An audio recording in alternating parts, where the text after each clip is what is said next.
Once upon a time, in a quaint village nestled beside a vast farmland, there lived a boy named Timmy. Timmy was known far and wide for his tall tales and fibs that he spun with such ease that even the most skeptical of souls found themselves nodding along. From the time he could string words together, he had been weaving fantastical stories, each one more outlandish than the last. The villagers had grown accustomed to his exaggerations, chuckling to themselves as they listened to his tales of talking animals and magical adventures.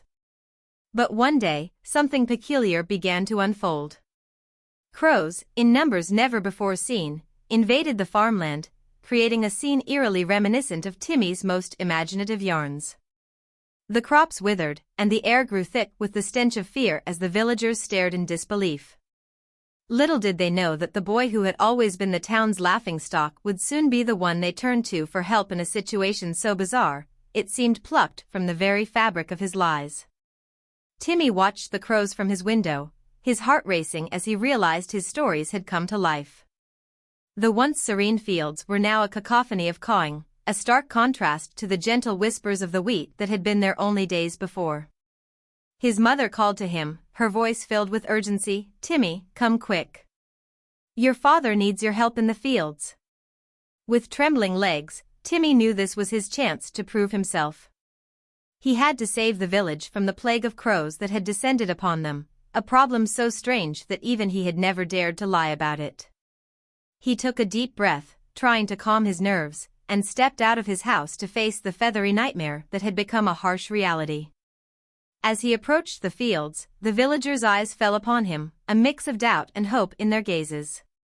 They had heard his tales of bravery and wonder, but now, they needed to see it in action. Timmy's mind raced, searching for a solution, for any scrap of a story that could help them in this dire situation. Timmy looked at the villagers, their faces etched with concern, and knew he couldn't let them down. He took a moment to gather his thoughts, recalling every trick and strategy he had ever concocted in his wildest stories.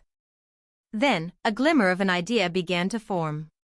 He remembered a tale he had once spun about a magical flute that could charm any creature into doing his bidding. If he could somehow convince the villagers to believe in this power, perhaps they could use the collective strength of their belief to drive the crows away. With newfound courage, Timmy announced, "I know how to save our crops. I shall play a magical tune that will make the crows leave." The villagers looked at him skeptically, but desperation made them willing to try anything.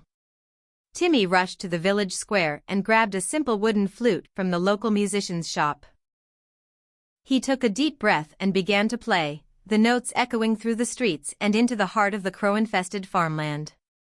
To everyone's amazement, the crows started to quieten down, their caws turning into a murmur.